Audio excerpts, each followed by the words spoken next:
Olá, galera. Meu nome é Vitor Souza, bolsista do PET SI, da UFC Campus Quixadá. E a gente agora vai começar com a aula 3, que tem como conteúdo vetores e matrizes. Bem, antes de dar a definição de o que é um vetor, a gente vai pensar em um problema simples, que seria imprimir a sequência de números de trás para frente. Só que a gente não sabe quantos números tem nessa sequência. Então, a gente poderia pensar em imprimir várias variáveis, né? Declarar várias variáveis e ler os números dessa sequência.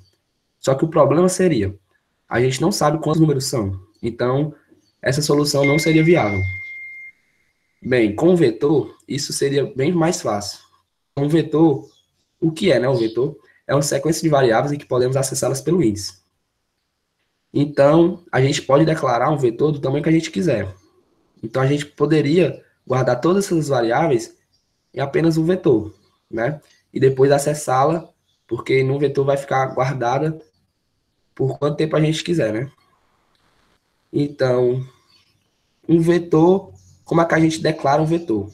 A gente tem aqui, a gente tem que dizer o tipo, se é float, ou outros tipos aí, tem que dizer o nome que a gente vai usar para aquele vetor, e entre colchetes, a gente tem que dizer o tamanho do vetor. Então, aqui de o primeiro índice 0, o segundo é o índice 1 e o último é o índice 3. Então, o vetor sempre vai, um vetor de posições, o primeiro elemento vai ser o índice 0, a gente vai acessar pelo índice 0, e o último vai ser pelo n-1. No caso aqui, o vetor de 4, o último é 3.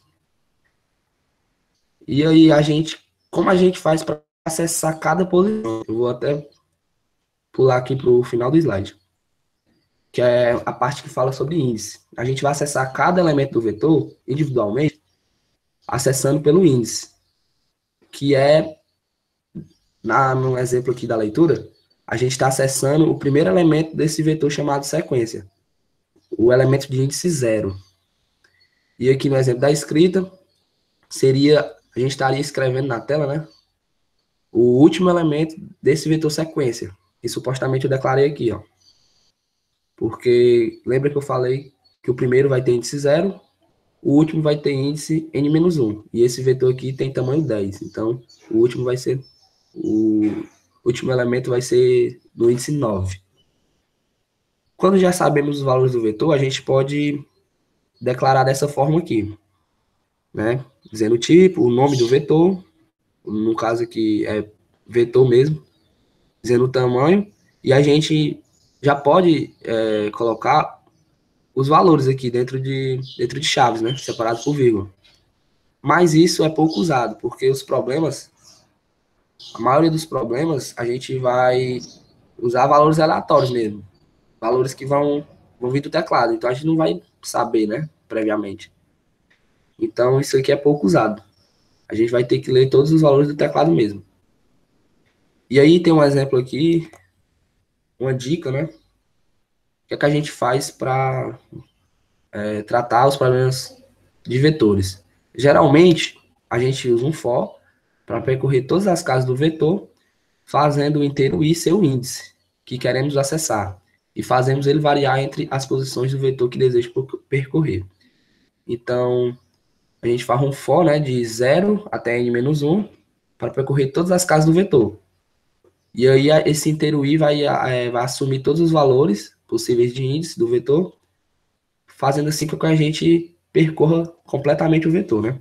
E a gente tem como exercício aqui imprimir uma sequência de números de trás para frente.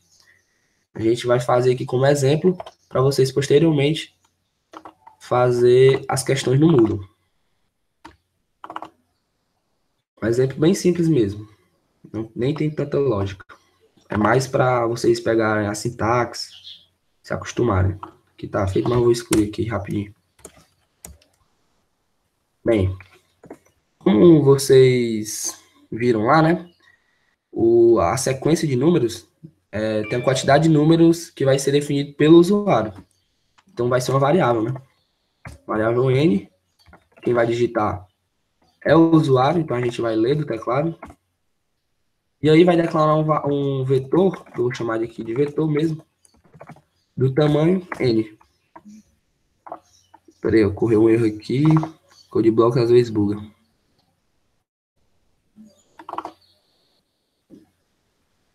Desculpa aí, galera. Então eu vou declarar uma variável n. Vou ler essa variável, que é o tamanho do vetor.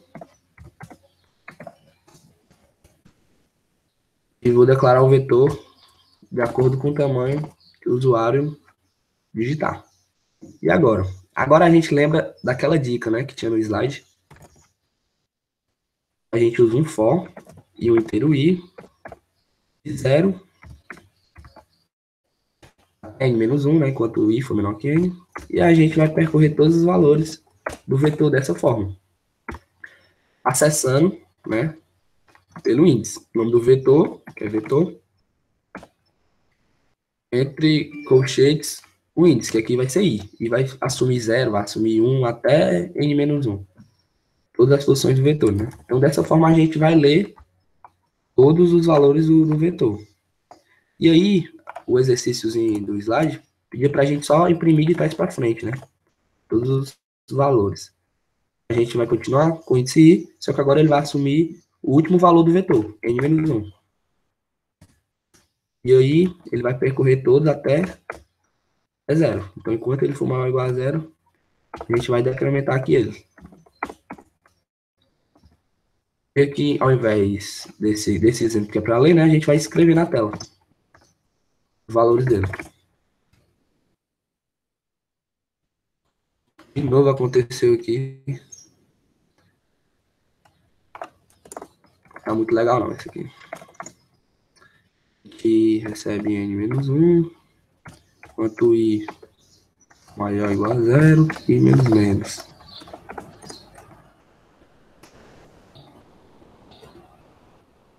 Cout, vetor de i. E aí a gente vai printar também um espaço aqui, só para ficar mais organizado. E vamos testar. Bom, eu vou testar primeiro com o vetor de 5 posições. Eu quero que ele leia, guarde no vetor 1, 2, 3, 4, 5.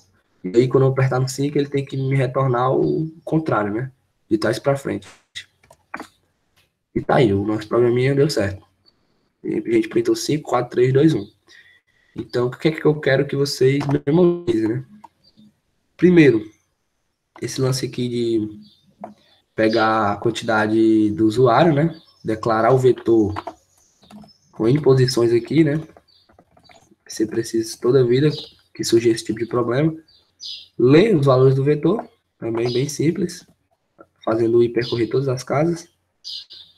E aqui vai depender da questão, né? No nosso caso, foi preciso aqui printar de trás para frente. Mas é interessante para vocês entenderem essa parte. Então, de vetor foi isso. As questões estão aqui no Moodle, né? 3 questões de vetores. E espero que vocês tenham entendido. Vai surgir dúvidas, principalmente porque é um conteúdo que vocês acho que não viram, né? A maioria aí antes das aulas acabarem, pararem, né, na UFC.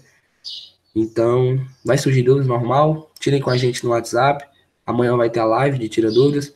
Podem tirar também. Mas espero que vocês tentem fazer. E é isso. Se vocês... Agora vocês param o vídeo e vão lá tentar fazer. E agora a gente vai continuando. Se você já fez, já tentou as questões, continue aqui para matriz. Bem, matrizes. Se você entendeu o que é um array, vai ficar bem mais fácil de entender o que é uma matriz. O que é que muda? Uma matriz é bidimensional. Ela tem linhas e colunas, ao invés de vetores, né, que só tem uma dimensão. Então, a gente vai declarar ela da mesma forma, dizendo o tipo, o seu nome, só que agora aqui a gente vai dizer quantidade de linhas que ela vai ter e a quantidade de colunas. Então, para acessar um elemento, toda vida eu vou ter que dizer qual elemento, qual linha ele está e qual coluna ele está, né? Então, por exemplo, aqui eu quero acessar o elemento da linha 3 e da coluna 5. Como começa do zero, né, os índices, a linha 3 a gente representa ali com um 2, né? Porque 0 é a primeira, 1 é a segunda e 2 é a terceira. E a quinta coluna, a gente coloca um 4 aqui, ó, entre colchetes, para representar a coluna 5. Então aqui tem um exemplo aqui, tá nem tão nítido, mas eu acho que dá para ler direitinho. O nome da matriz aqui é a matriz M, né? E a gente acessa dessa forma os elementos da matriz. Colocamos primeiro o índice da linha e depois o índice da coluna. Tem um exemplo aqui, tem um exercício aqui, somar duas matrizes, mas eu vou fazer depois. Tem um exemplo aqui, ó, fica também mais fácil de entender. Que o índice 00, né, tem um valor 22. Para acessar, a gente coloca 0 de linhas, que é essa linha, e 0 para as colunas. Então, posição 00 tem o valor 22. Se eu quiser acessar o valor 32, eu coloco primeiro o 1, né, a linha 1, e depois o 2, representando essa coluna. Então, eu vou pegar esse elemento 32. O valor 32 está na posição 1, 2. Então, sempre primeira linha, depois coluna. Beleza? Então, tem outros exemplos aí, né? Vocês podem ver. A gente vai fazer aqui um exercício agora. Somar duas matrizes. Um exercício também bem simples. Mas para vocês pegarem a sintaxe, tudo. Que também já está feito, mas eu vou excluir, né? E começar de novo. Então, o tamanho da matriz, o usuário que vai dizer. Então, da mesma forma, a gente vai ler esse valor.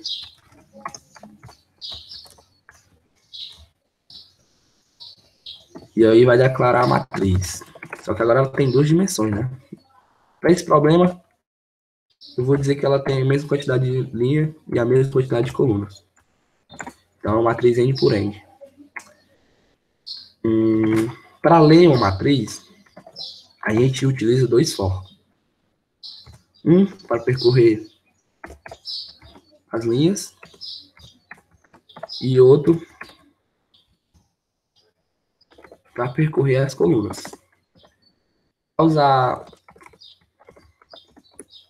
Para percorrer um vetor, a gente usou apenas um for, né?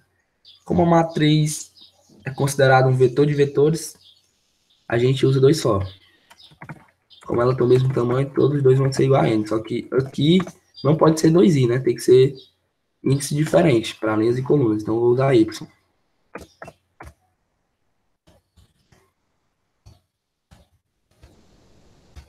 Tá aqui. E a gente vai ler cada elemento da matriz. Usei i para as linhas e y para as colunas, né? Então, tem que ser nessa sequência aqui. Primeiro, y depois. Beleza. Como o exercício pede para somar duas matrizes, eu vou declarar duas matrizes, né? Matriz 1 e matriz 2. As duas vão ser n por n.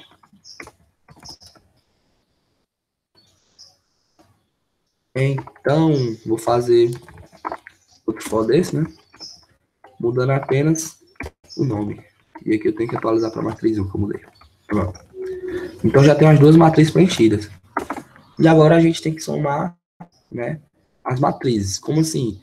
O valor que eu tenho na posição 00 da matriz 1 tem que ser somado ao valor que eu tenho na posição 00 da matriz 2. E assim para todos os valores. Então, a gente vai percorrer ela igualmente, né? As duas matrizes vão ser percorridas de forma uniforme. Eu vou ler cada posição das duas e somar. Então, só preciso de mais um par de for, né? E ao invés de dar CIN, eu vou dar um Cout e somar o valor que tem na matriz 1, né? Mais o valor que tem na matriz 2. Lembrando sempre de colocar o i primeiro. Então, vamos testar, né? Só que a gente aqui vai printar mais bonitinho. Vamos printar aqui espaço. E quando sair de cada coluna, a gente vai printar uma quebra de linha aqui, né? Vou começar com uma matriz 3x3, então vai ter 3 linhas e 3 colunas. Bem, a primeira vai ter só um, né? Vou colocar aqui só um. E aí eu tenho que digitar 9 valores para a primeira matriz. Já digitei 6, 9. E aí eu, na segunda matriz eu vou digitar apenas números 2. Aí tá o resultado da soma, né? Não ficou bem organizado, eu poderia organizar melhor, né? Printando. Mas a nossa matriz final, a soma delas ficou tudo 3, né? Todos os valores ficaram 3. Realmente porque um eu só coloquei um, na outra eu coloquei apenas 2. E a soma desses valores com esses, normalmente vai ficar tudo 3, né? Então, pessoal, foi isso. Nossa aula de hoje, né? Teórica. Eu resolvi esses exercícios só para vocês se acostumar com a sintaxe. Mas espero que vocês tentem fazer lá no Moodle, né? E aí as dúvidas a gente tira amanhã, na nossa videochamada. Que era para ter sido hoje, mas essa semana vai ficar para amanhã, terça-feira. E espero que vocês tenham entendido aí como usar as matrizes. E qualquer problema a gente tira ou no WhatsApp ou amanhã na nossa videochamada. Então, é isso, galera. Valeu.